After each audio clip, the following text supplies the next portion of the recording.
Hi guys, Java team నుంచి అయితే ఒక బిగ్ అప్డేట్ అయితే వచ్చింది. ఏంటి అంటే లేటెస్ట్ వర్షన్ అయితే రిలీజ్ చేశారనమాట జావా వాళ్ళు. ఇది చాలా మనకి సంతోషకరమైన విషయం అనమాట. ఎందుకు అంటే ఇందులో చాలా ఫీచర్స్ అనేవి యాడ్ చేశారు. కోడ్ మినిమైజ్ చేశారు, ఫ్లెక్సిబిలిటీ చేశారు. Artificial and machine learning support అయితే ఇంక్రీజ్ చేశారు.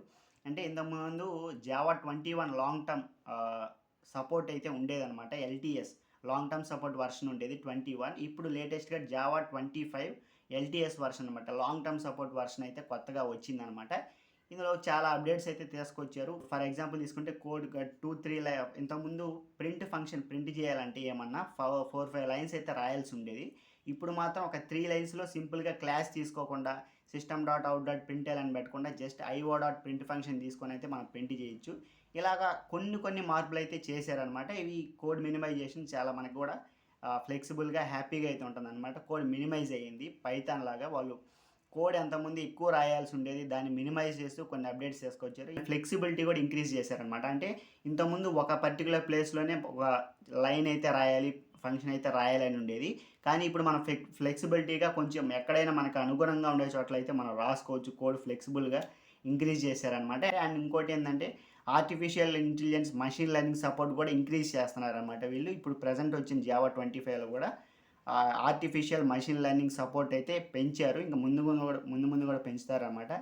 జావా కూడా ఇంకా ఫ్యూచర్లో అన్నిటికీ యూస్ఫుల్ అయ్యే ఒక లాంగ్వేజ్గా అయితే మారబోతుంది. అండ్ ఆర్టిఫిషియల్ సపోర్ట్ చేస్తుంది. కోడ్ కూడా పైథాన్ లాగా మినిమైజ్ చేసుకుంటూ వస్తారు సింటాక్స్ వాళ్ళు కూడా. జావా 25 వర్షన్ సంబంధించి ఎలా ఇన్స్టాల్ చేయాలి ఏంటి అనేది కూడా చెప్తాను. ఒకవేళ 21 వర్షన్ ఓల్డ్ వర్షన్స్ వాడేవాళ్ళు కూడా యూస్ చేసుకోవచ్చు. నో ప్రాబ్లం, ఏం కాదు. పెద్ద మార్పులు అయితే ఏం కాదులే, కానీ కొన్ని మారే సింపుల్గా రాసే విధానం అయితే వచ్చిందనమాట కోడ్. ఇంకా మనం కూడా జావా 25 వర్షన్ సంబంధించి అయితే వీడియోస్ చేస్తానమాట. దాంట్లో కోడ్ అంత టాపిక్స్ అంత ఏం మారలేదనమాట. జస్ట్ కొన్ని మారి ఆ న్యూ కాన్సెప్ట్స్ అవి అప్డేట్ చేసిన న్యూ కాన్సెప్ట్స్, ఎన్హాన్స్మెంట్స్ వాటి గురించి అయితే నేను జావా 25 వర్షన్ గురించి వీడియోస్ అయితే చేస్తానమాట.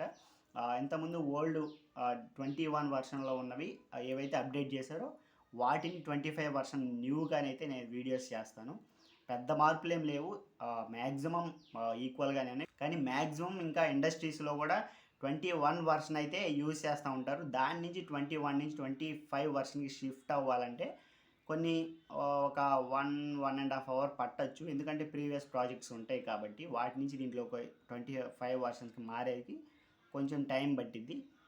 ఇదైతే జావా గురించి వచ్చిన పూర్తి ఇన్ఫర్మేషన్, అప్డేట్స్ అయితే. Thanks for watching.